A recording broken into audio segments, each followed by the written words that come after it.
Afternoon. I'm Mo Wright, Chair of the CMC Board of Trustees, President at Raymond Consulting. Thank you all for being here today for another fabulous forum here at the Columbus Metropolitan Club. Today's forum, Rerouting Transit, Modes That Move Us, is supported by my own company, Raymond Consulting, along with the Robert Weiler Company and MS Consultants. And a special thanks to our partners today, the Society of Marketing Professional Services. Give us all a round of applause for their support of today's forum.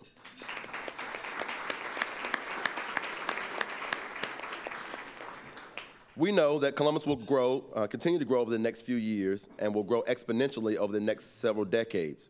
We know that transportation, the ability to move in and around the community is critical, both for the people who live here and for the businesses that are located here. While Columbus is doing just fine as an automobile-centric city, I saw gasoline today for about $1.89, so we're doing okay as an automobile-centric city. But is that sustainable long term? Not everyone can afford a car, and not everyone even desires to own a car. Roads and bridges are extremely expensive to build and to maintain, and additional automotive-related costs like land use and parking and safety and insurance continue to plague our community as options and force us to look for alternatives. Walking paths, bikes, buses, trains, even self-driving Google cars are questions that we know that our dynamic panel today will help us to think about and to answer our questions. I want you to welcome this dynamic panel today. First, the Executive Director of the Mid-Ohio Regional Planning Commission, Mr. William Murdock. He's followed by the President and CEO of the Central Ohio Transit Authority, Mr. Curtis Stitt. And then here in the middle, we have the Assistant Vice President for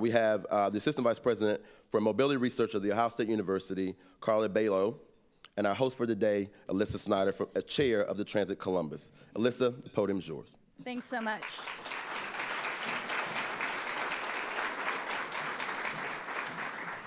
Thanks, Mo. This is going to be fun. Inside 2050, C-Bus, Uber, KOGO, Car2Go, Connect Columbus, TSR, Jet Task Force, and COTA Next Gen. All new projects, and in some cases, new words that didn't exist a couple years ago. This, combined with strong neighborhoods, record development, and new city leadership, is creating new vision. Much of the vision we can already see, right? Retail downstairs, residents upstairs, shade trees, sidewalk cafes. This is, smartly, a city self-consciously reinventing itself for the 21st century. And we're well on the way to this vision. It's already happening. If you click onto Columbus Underground and go to their development page, you'll see countless examples of this kind of development. We're no longer a little big town. We're grown up. The Columbus landscape is changing. Its people are changing, its generations are changing, its neighborhoods are coming alive. We're at a tipping point. Who we were and who we will be. And so it's decision time. I think that's what makes everyone a little nervous. And that's because these are scary, expensive, difficult decisions. And they can also be exciting, groundbreaking, and transformational. I think the M&M activity today showed that if we're going to invest in new modes of transportation, we're gonna have to think creatively and differently about funding streams. But none of my questions today deal with funding, although there are plenty of good questions there. I think that could be a forum in the future. But the truth is, we'll figure out the money. Money follows a city's priorities and vision. I'll say it again. Money follows a city's priorities and vision. So let's talk about priorities and vision. You ready? So I have an easy opening question for each of you, and then we'll kind of dive in a little bit further from there. Curtis, for the first time in 40 years, COTA recently went through a massive system redesign process that will take effect in 2017. Can you tell us about that? Yes. First of all, I'm happy to be here. The premise that we're operating from at COTA is that we have to do everything we can to try to achieve the goals of this community. How are we effectively using the public transportation resources that are entrusted to us to make sure that we're moving the needle in the right direction for this community achieving its goals? Then we have to make sure that our current system is as sound and as strong as it can be today. Then we simultaneously have to plan for the future. That middle step there is what you just mentioned, our process we call the TSR, Transit System Redesign, We took a look at our system map a few years ago, about 3 years ago, and it looked exactly the same as our system map 40 years ago looked. And the question was, is this paradigm for providing public transit effective today? It may have been effective 40 years ago. Is it effective today? So we took some time to do a comprehensive analysis of our entire system. We took a look at how we can improve our system. So using the resources that are available to us today, the half-cent sales tax, even though we're not talking about funding here, we're talking about making sure we're good stewards of the public funds that we have today. How can we make improvements to our system using our current resources? And that's what the transit system redesign is all about. How can we more effectively move people from place to place throughout our community without spending any more money, and making sure that we have a sound foundational system upon which we can build as we grow as a community for the next 35 years. Thanks, Curtis. So we're going to switch gears a little bit and hear from Carla. Carla, my question for you is, what technologies does Columbus need now to improve how people will navigate the city in the future? Thank you very much. Sure. Great question. You're asking an engineer about technology, so this could be a long answer, but I'll try to keep it short. I will cut you off. I know you will. And I hope you all put all your M&Ms on the ITS system development square. I did, and it looks a little lopsided. The good news is most of the technology already exists, and within Columbus, you have the excellent ORNet system that when we think about the future of transportation, it's all about your cell phone on wheels, so to speak, or your mobility device being connected to every aspect of your life. And that means communication. And already with ORNet, it exists here. What we're going to have to do to become more efficient and effective and not have to improve and increase the size of our roadways or build new roadways is use that space more efficiently, which means we need to have the infrastructure along the roadways and within the city that allows us to see what the throughput is, to allow for smart traffic signals. Also, to improve our safety, we're going to have to understand where our pedestrian crossings are, where our construction areas are happening, and all of this is going to come from communication that already exists within the 4G networks, the LTE networks, and soon to be 5G networks, and also with the fiber, the optic fiber that we have throughout the state connecting everything. This, along with what's called DSRC, and it's a frequency range that has been specified for vehicles to communicate to each other and to communicate with the infrastructure and to communicate perhaps with pedestrians or wheelchair-bound people or whatever mobility devices on the roadway. This kind of communication is critical to allow that kind of efficiency and to allow the safety that can correspond, with this kind of technology. And it exists. We need to perfect it. We need to make it better.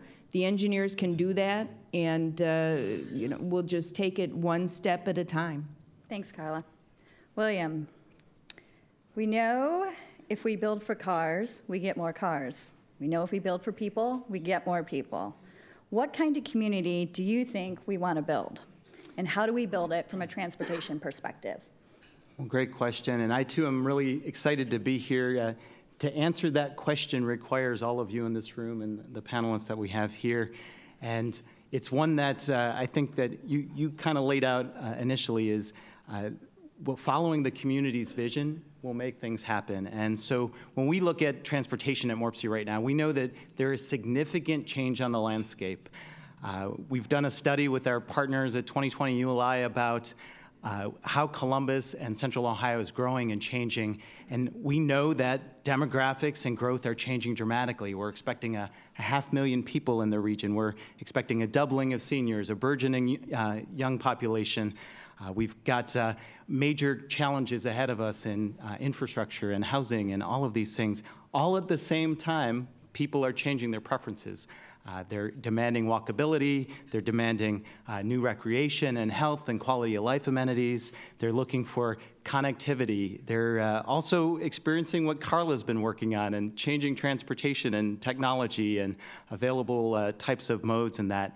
And so when we get down to what kind of community do we want, we know that to plan effectively for it, we have to answer two questions, and that's people want choices. This is an all of the above strategy that we're hearing from people. They want every mode, they want every connectivity, they want it to be easy, but there are also needs that we have to meet with our community. And I think when we look at transportation and how to make a community that has a high quality of life that's really accessible, this is our challenge, and what's really exciting is our community wants more options, and like you said, that vision, if it's there, we can deliver more options regardless of how many M&Ms people had on their plates and how many they ate. So.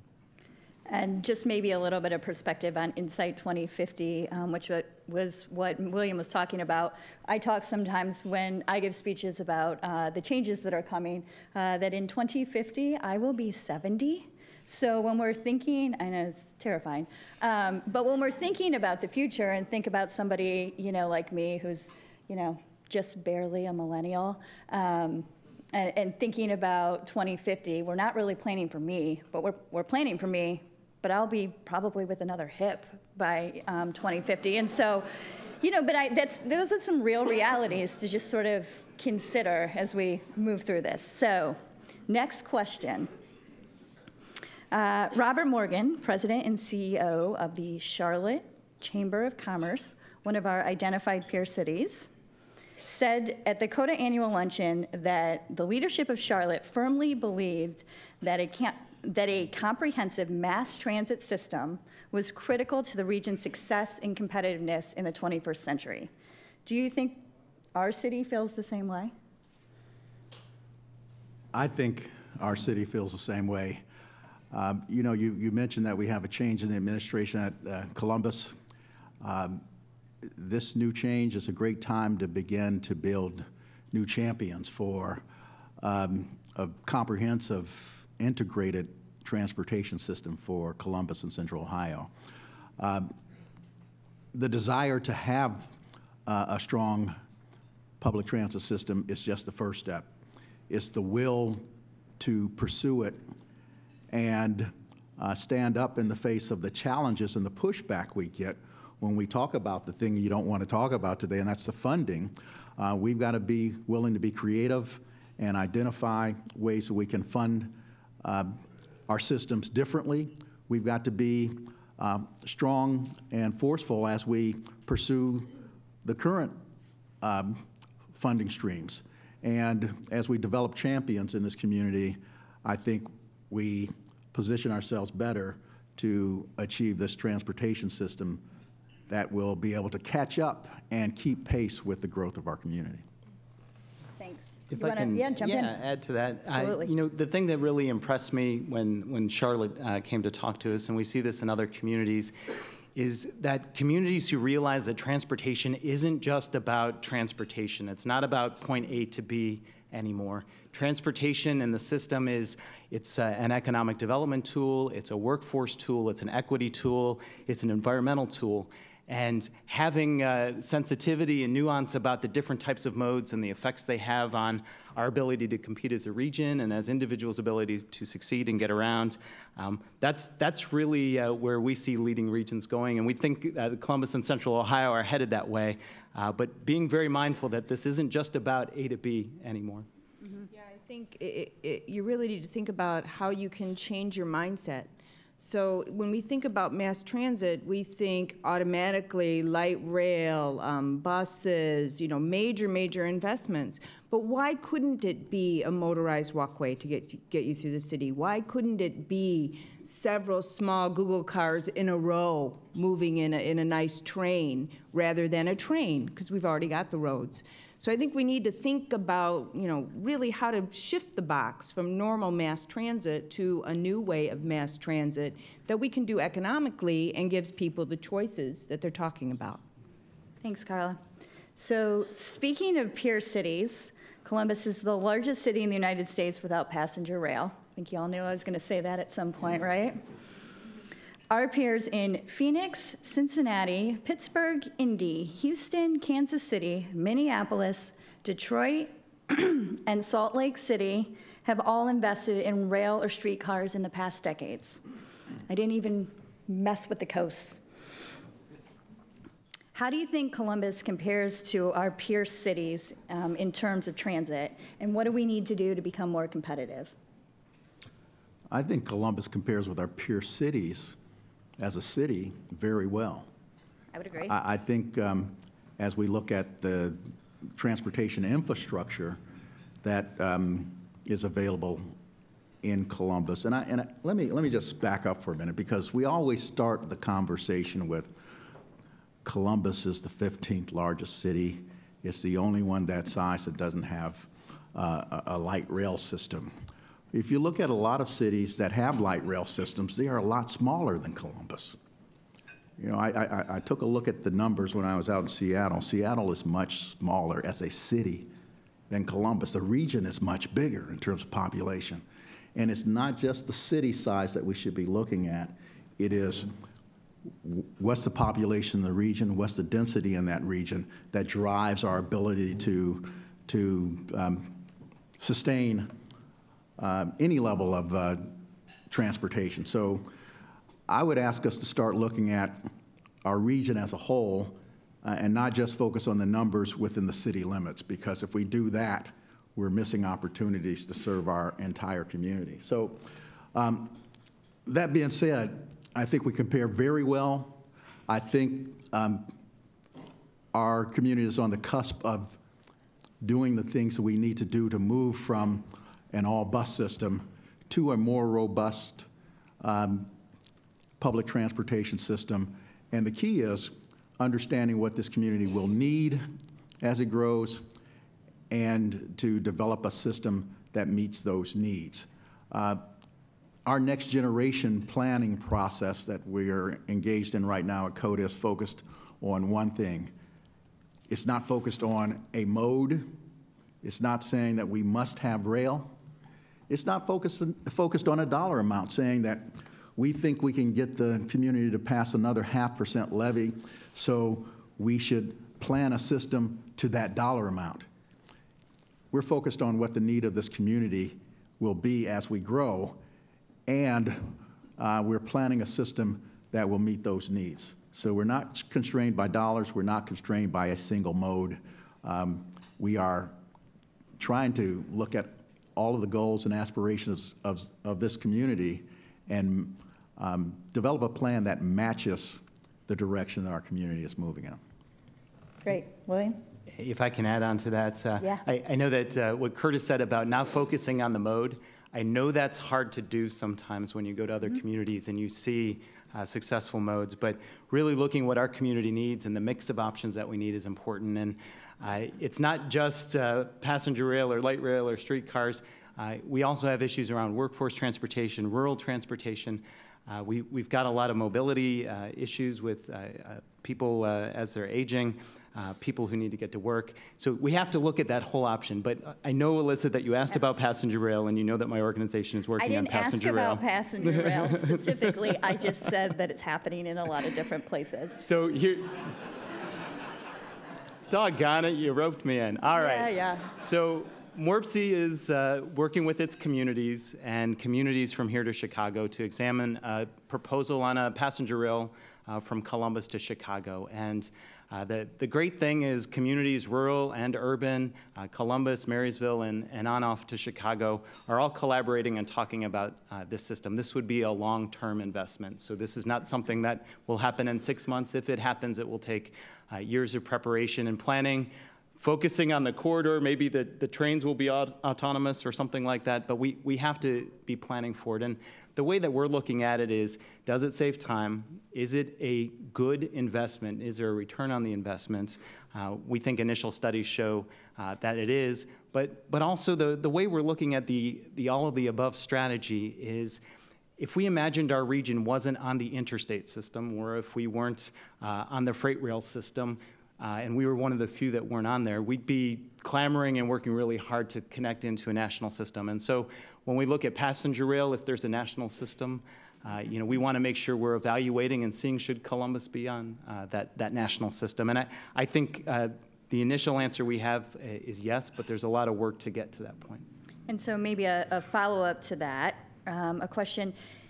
If the city had been successful getting, and I'll give you two options here, the 2007 streetcar proposal or the 3C Columbus to Cleveland to Columbus to Cincinnati passenger rail, the 3C project. If we were successful getting those two programs built, what do you think the reaction and impact would be here in Columbus today?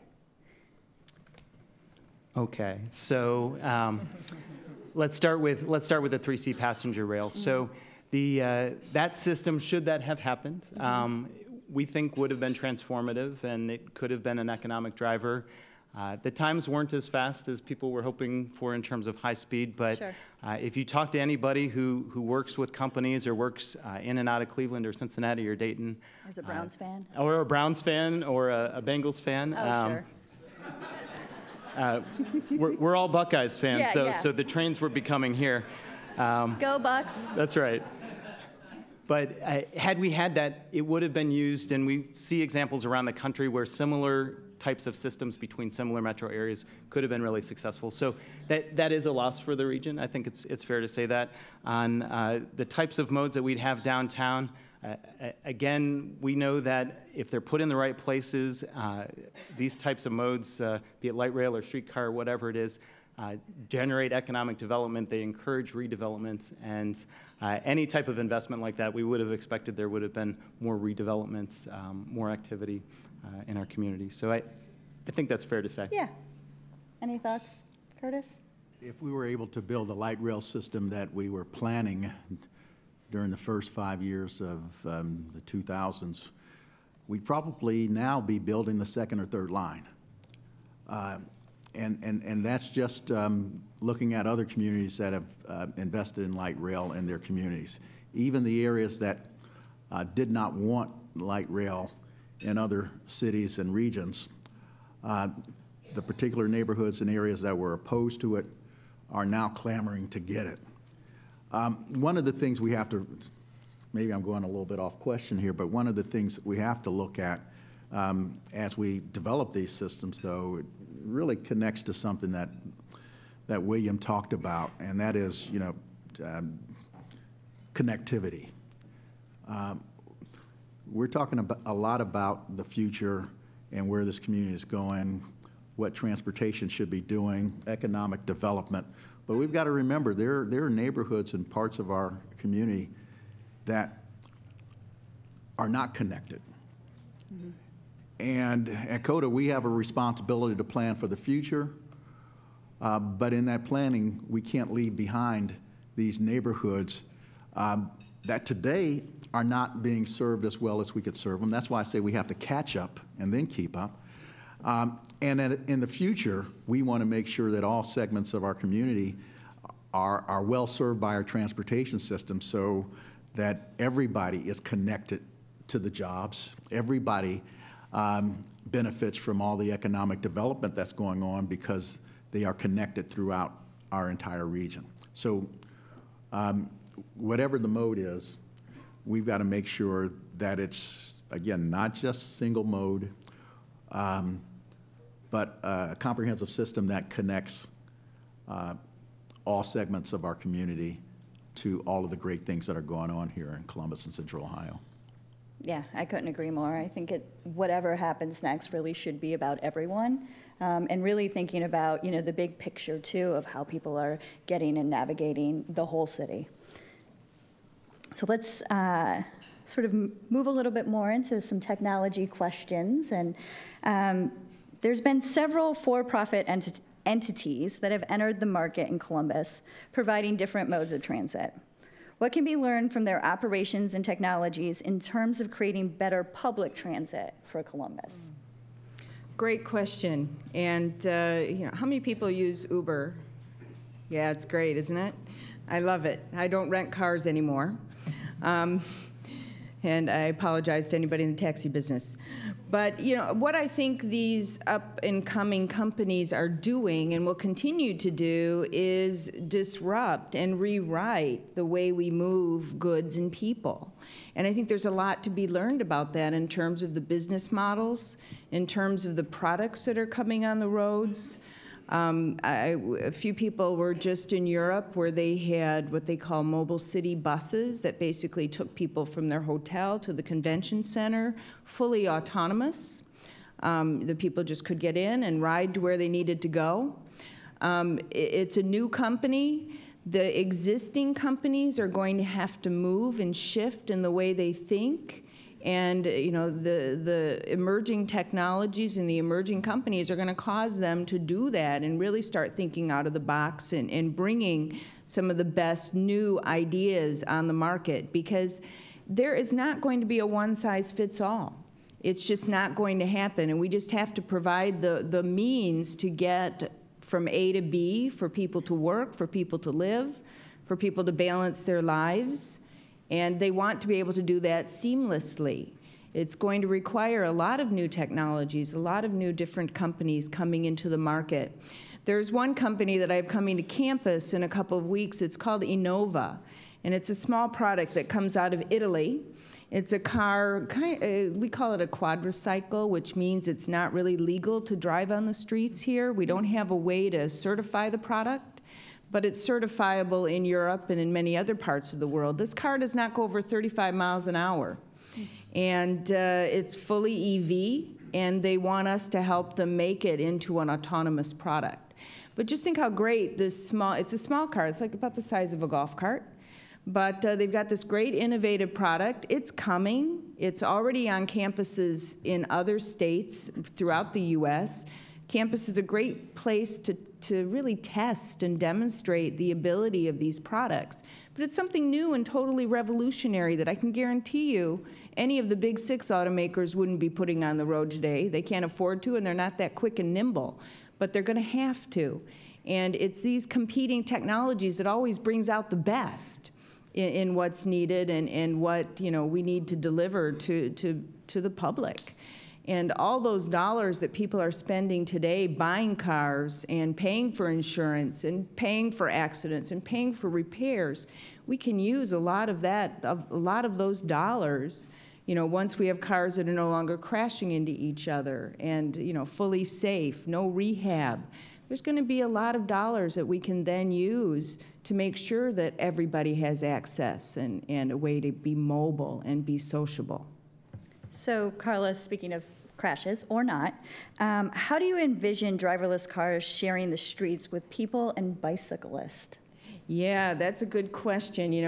Not only with people and bicyclists, because they can detect people and bicycles. We have the technology today. It's on the cars. The sensors are there. And COTA buses. They know. And buses, too. Everything, it can be sensed. The sharing, though, and the process is going to be really interesting, because at first you're going to have cars that are already out on the road today that basically, my current car can drive itself fundamentally. If I'm on a straight highway, it has the lane departure and it steers back towards the center. It has automatic cruise control. It has lane departure warning. It has everything.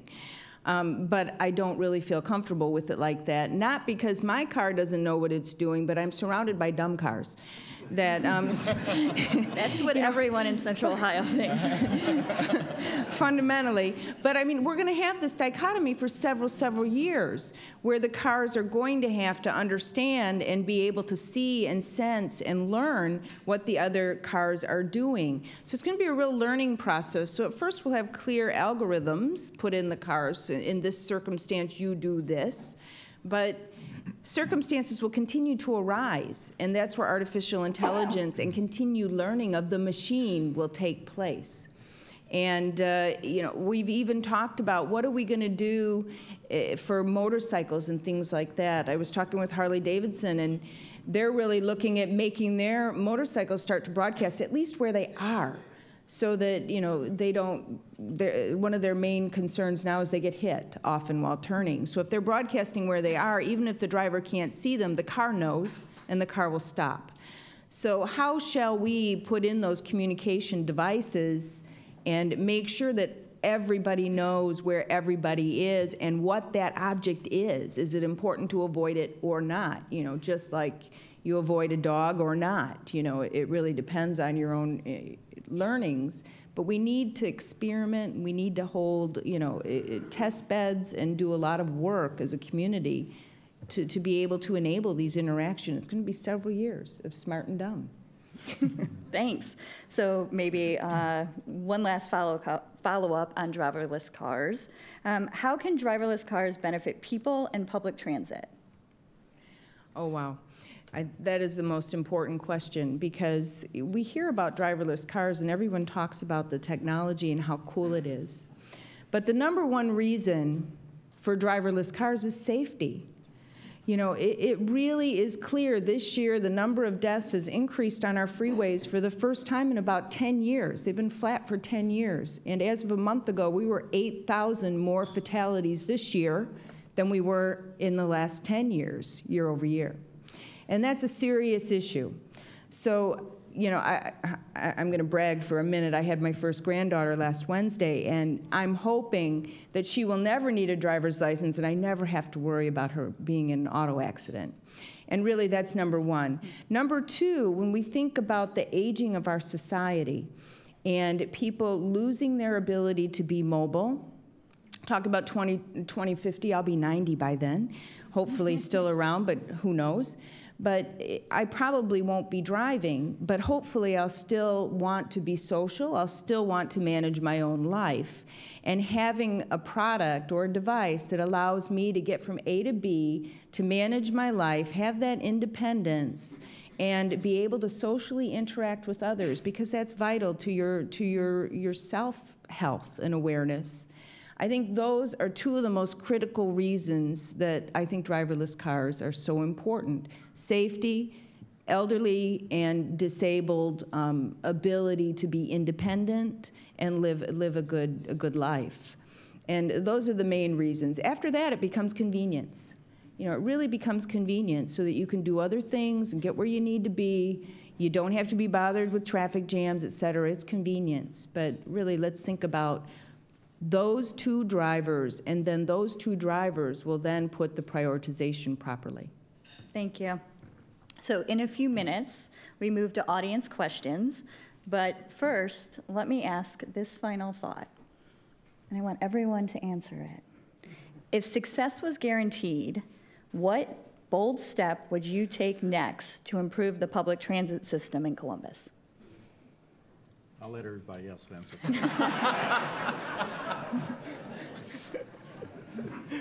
Not all at once. What bold step would we take? What bold step?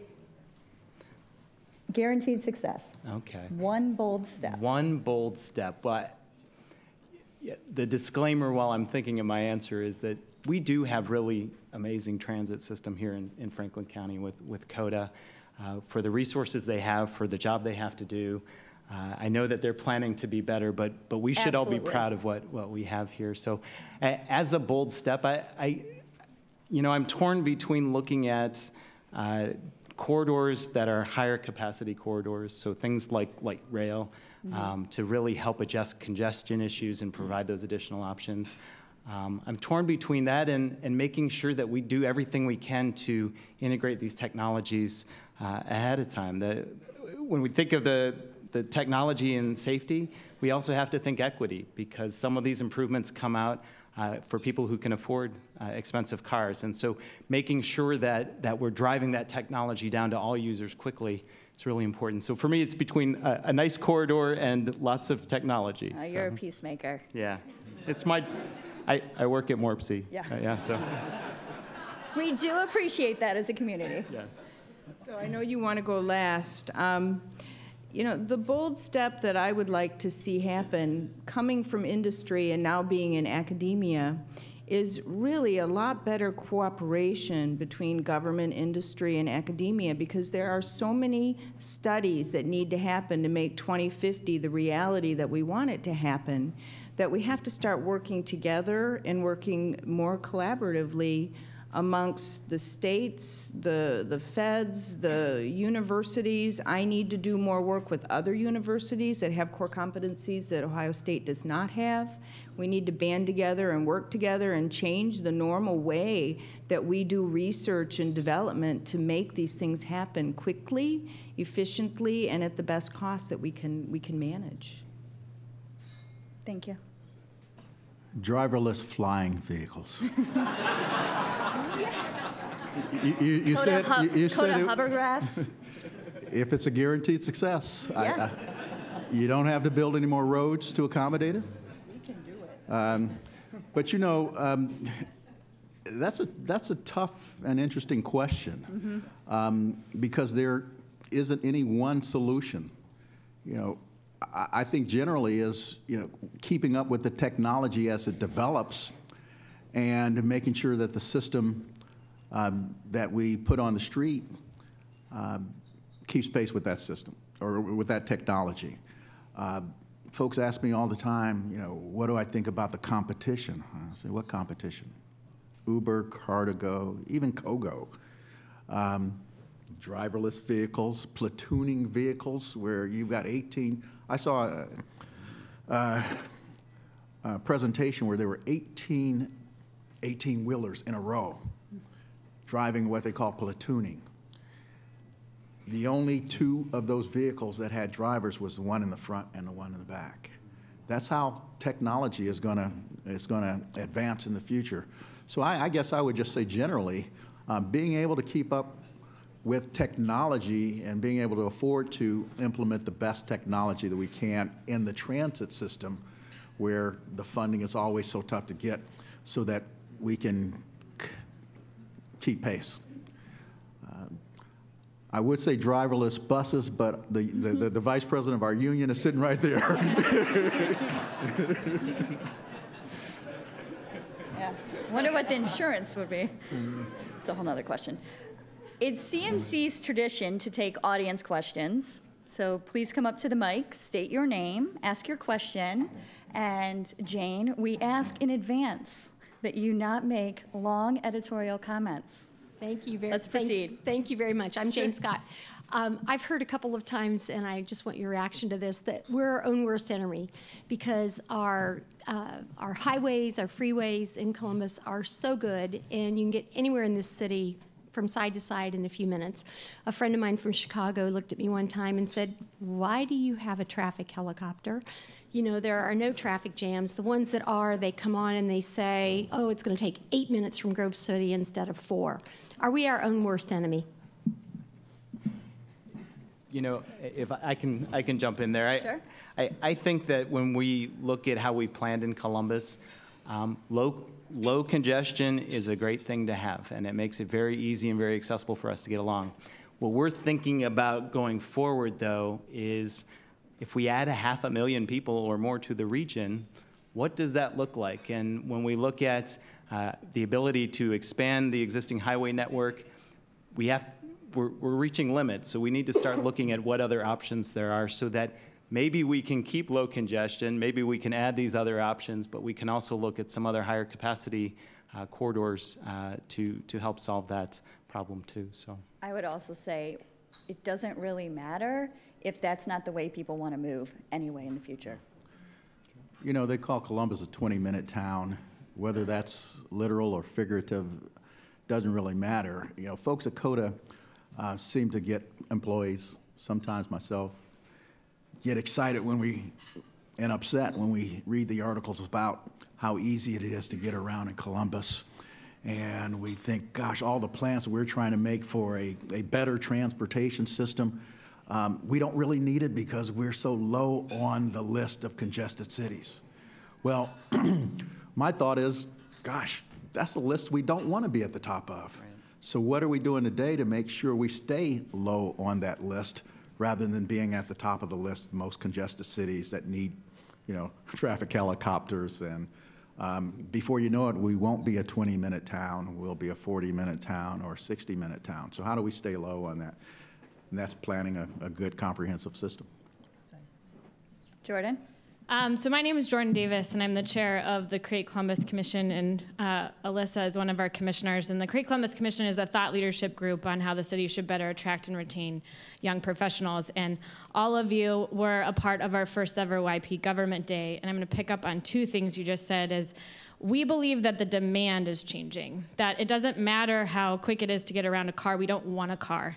And we believe that young professionals are making decisions today on if they want to stay here or move here, if they can have an easier, a more convenient way to get around. And so we believe there's a really fierce sense of urgency that needs to be happening in this community to make it easier to use the options that we want to use, which is not a car. Question? And so my question to you, Curtis, is what, and all of you, frankly, is what can we do tomorrow, today, in the next year or 3 years to make it easier and more convenient to use what we have? Technology is one of those things. You say what we can do, your group or us as a community. What we're doing at COTA is we're looking at how technology improves how well our service is received, and those folks who don't want a car, whether they see public transit as a viable option. Certainly, fare payment systems have to be improved. Certainly, the ability to know where your bus is. You know where your Uber car is, and I'm not going to put my foot in my mouth and tell you when we're going to have that technology on the street. I'll just say, as Martin Luther King said in one of his speeches, not long. And so those are the kinds of things. The other thing I'll just say ditto to is what we all should be doing here is developing those champions who, as we pursue transportation improvements, they support us throughout the process. 2006 or 7, light rail might have happened if there were more well-placed champions. There's a lot of controversy in Cincinnati about the merits of their streetcar system, but they have it because there were some well-placed champions who fought through the process and made sure that that project continued. So that's what we need to be doing today so that we can build what we need as we move forward.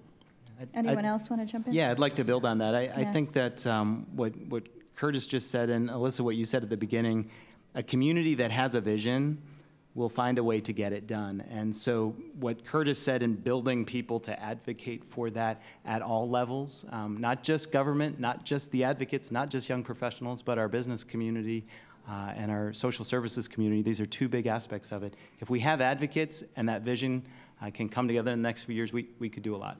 Yeah, you're 100% correct that people don't want to own cars anymore, and the young people don't want to drive, don't want to take time to drive. And the key is then that they have almost a valet service at their hand, and how we plan that is going to be critical. They want to say, I want to get from A to B, and I want to get there at this time. It could be as simple as, you know, having a way that a message comes to their cell phone that says, you need to be on bus such and such because I checked your calendar and you need to be over at that place by that time. And by the way, you need to be at the bus station by this time to catch that bus. And then if they're loitering about, then, you know, 2 minutes before, something will say, hey, you got to go over to that bus station now. You know, really seamless, integrates into their life, is like a valet service. And, you know, we can think about that. Yeah. You can pay for it, I'm sure. No doubt, no doubt. Yeah. That was a nod from Curtis. All right, next question. I'm Marion Harris with the Greater Southeast Area Commission. Hi. I'm going to bring us to the here and now, and the question is for Curtis. We've been trying to get a bus stop in front of Independence High School. The closest bus stop is a mile away. Should we get it? How do you publicize it? And well, first of all, how do we get it? But if we should get it, how do you let the whole area, it's a whole suburban subdivision, there's all kinds of subdivisions out there that I'm sure if they knew there was a bus stop right there, would use it. Gosh, you're asking me a specific question about a specific line. You don't have to answer about the Independence High School, but should you, when you do put in a new bus stop, how do you let the area around it, how do you let people know that it's there? Okay, that's an easier question. You know, that's a thing that we work through and struggle with every time we add new service, make a change to service. We've got to let people know what's out there in order for them to be able to use it. And we've got to do line-by-line marketing on our service. We've got to target audiences in the neighborhood that you're talking about, wherever the bus stop is, whether it's in front of Independence High School or someplace else. If we put the service out there, people aren't just going to come. They've got to know it's there, and we've got to make our best efforts to promote, advertise, market that service, target the market, and make sure that people who are in the impacted areas understand exactly how to use it. The biggest issue we have, I think, with public transit is not that it's not easy to use, but we don't do a good enough job informing people how easy it is to use. So you have pointed out one of the things that we work with and struggle with on a daily basis. Thank you. Next question. Hi, my name's Elizabeth, and not a fan of microphones. I do have a question, but I just wanted to let Curtis know that the Cincinnati Metro system is very close to launching their app, and they're working with the young professionals of Cincinnati. And I've already viewed the commercial that's going to go out and sort of get the youth engaged in taking the Metro system again. Is that open data as well? I'm not sure, but you check with them because they're pretty close. The commercial's already done, and it's pretty cool, and I think it'll get a lot of youth in Cincinnati working on it. But my question is, being from Cincinnati, I was against the streetcar mainly because there is an insane difficulty to measure the return on investment for some of these things. And I wonder, and sometimes your return on investment is 10 years from completion. And I wonder if any of you have done studies on the return on investment on these, rail cars and all these other ideas. And if you have, how does that influence your decision? Is there an example of return on investment for highways that's a good example? Just curious. Sorry, go ahead, Anthony. So just to, and I don't know if I'll give you all the details that you want, but part of our role at MORPC is for highways and other transportation improvements is to look at the return on investment, look at the costs to the environment and to the community and all of that. So that's something that we do. And the best example that we just did isn't on streetcars or highways, but on our greenways and bikeways system. And I can tell you that the study that we did on that shows clearly that it is a strong investment in quality of life and a strong return on investment. It does take some years to recoup it, but transportation improvements done wisely, they can have a big return on investment. So. Yeah, I think if you look at not only just the dollars and cents, but look at the 3 R's. The 3 R's in return, including sociability or socialization costs, that a lot of times you can justify, over a longer period of time, the infrastructure that's required. But you need to include all of those 3 R's. Measuring the economic development impacts is one way that it's been done. Even with relatively inexpensive projects like what was done in Cleveland with their Health Line, their fully robust BRT, bus rapid transit project. I haven't committed numbers to memory, but there are millions and millions of dollars of economic development that have occurred along Euclid Avenue from downtown out to the east simply by building a bus rapid transit system that's a catalyst for that development. And so these types of projects, major public transit projects, have been proven over and over again throughout the country to generate great benefits in economic development. Thank you. Mr. Dodson? Sure. I'm Andrew Dodson. My question is specifically for William, but I suppose for everybody. And it's for William because Insight 2050 is a MORPC-led initiative. And what I thought was really interesting is that it lays out various scenarios, right, from kind of the least dense to the most dense. So my question is going to be about land use and costs, not costs of the transit system, costs monetary and environmentally of the different types of of development that could occur over the next 50 years. Just to lay it out a little bit, New York City, before it built its transit system, there were still farms in Harlem, right? The system that they built led to the development of New York City as we know it. At the same time, on the other coast, well, later on the other coast, Los Angeles exploded. Only after 1920, they relied on highway for the vast majority of their expansion and growth, and we see the land use pattern that happened there. So if those are the two ends of the extreme, what are the costs associated with the various modes of transit in land use terms? Great question. Yeah, so the thing about Central Ohio that we're good at is we know that this is a good place to live and that we're steadily growing. But what Insight 2050 is trying to help us with is just knowing that we're growing slowly and being comfortable with that, it'll catch up with you. And so as we look down 35 years, 500,000 potential people and how we plan for them could have huge costs. And Insight 2050 looked at these different scenarios that you talked about. The scenarios that focus on redevelopment in infill and focusing on community nodes in different suburbs and really looking at ways to maximize our infrastructure. If we do that as a region over 35 years, we save significant dollars in capital costs, significant dollars in ongoing operations and maintenance. I think just one difference between two scenarios, we save something like 220 square miles of farmland. And so when we think about this incremental growth, planning for it to make sure it doesn't get out in front of us and we end up with like LA or these other places is really what we're trying to get at. So you're right, redevelopment, looking at how best to really maximize those corridors, those transportation improvements, that's going to have big returns over 30 years.